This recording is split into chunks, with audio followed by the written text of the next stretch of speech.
Hi kids, I'm Book Ranger Dave. And I am Book Ranger Julie. And today we're here at the Museum of Casa Grande. That's right, we're reading off the beaten path again. So why don't you join us on a fun trip around the place.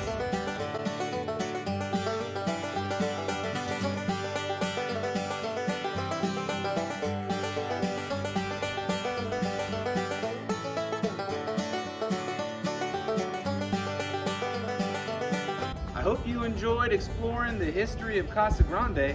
Now why don't you go ahead and follow us? Where are we going next? We're gonna go visit the art museum. Woo! Let's go, Julie! All right, come on, let's go. Book Ranger time!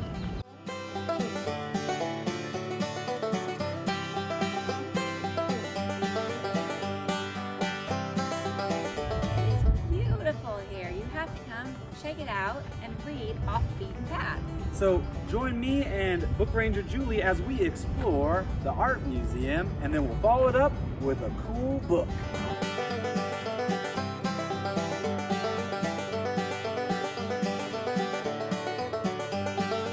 Our story today is called Morgan the Ox, and it's written by Seth Ode and illustrated by Leah Kaiser.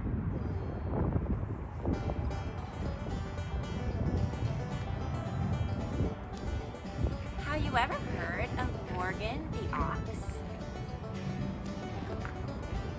Whose legs were so big that he couldn't wear socks?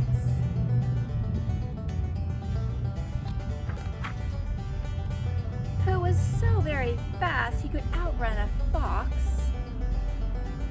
Whose arms could lift up great big rocks? Because of course, he was strong as an ox. When all his friends in town would fight, tangling horns and causing a fright, Morgan was practicing all through the night to best his opponents at first light.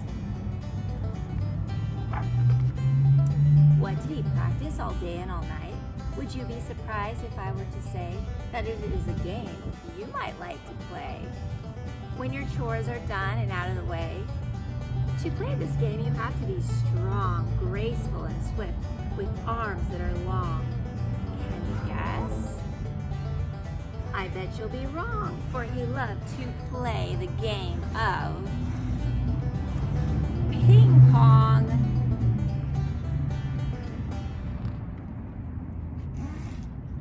Each day at 9, he'd take on a foe. He and his rivals would put on a show. Sometimes he'd play 15 games in a row. Did he win every one? I think you know. Then one day, quite out of the blue, flew a teeny-weeny cockatoo.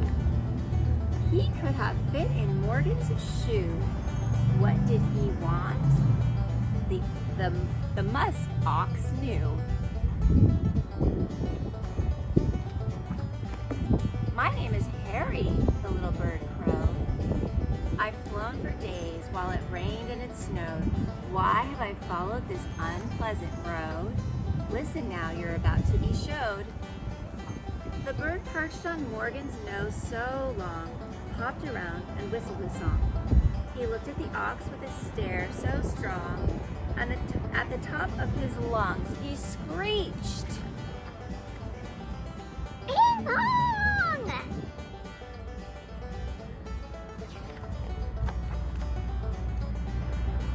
This bird, Morgan thought, does a lot of talking for a guy who can fit inside my stocking. He grunted at the cockatoo's mocking and said, "Okay," and started walking. So it was set at 9 the next day, the fowl and the ox would go out and play for the world's most amazing rose bouquet and a set of wood mallets used for croquet.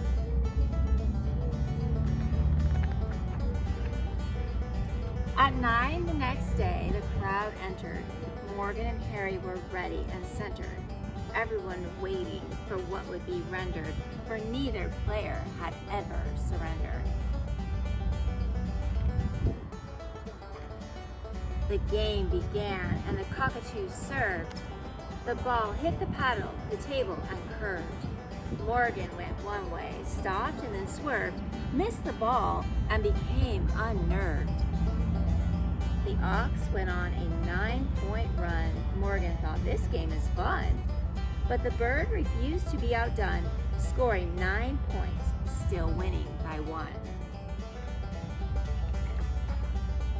The stands grew louder and louder. Bells rang from the old church tower, but no one cared about the hour. They were in awe of the grace and power.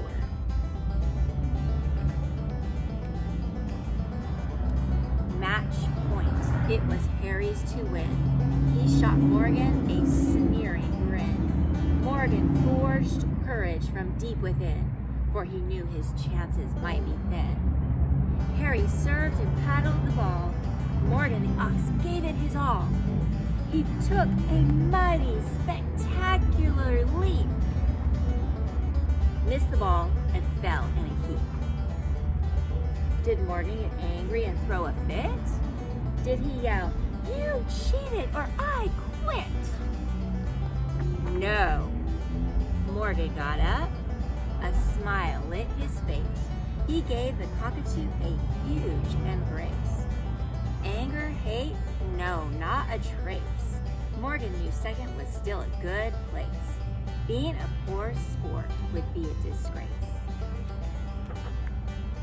Morgan learned a lot that day. Although he lost, he felt okay. He liked a challenge and had to say, that cocky bird, he sure can play. Morgan and Harry still like to contend, playing each other to the bitter end. They trade victory again and again, and now they are the greatest of friends. The end. If you're looking for some other fun books to read this summer, we have a book about drawing called Cool Drawing. And here are some screen-free crafts kids will love. So come check them out. We'll see you soon. Thanks so much for joining us today at your City of Casa Grande Museums. Please make sure and stop by the library for Leah Kaiser's awesome art workshop that she's going to be doing at the main library in the park. All right, everybody, remember to read off the beaten path, and we'll see you all next time. See you later. Bye now.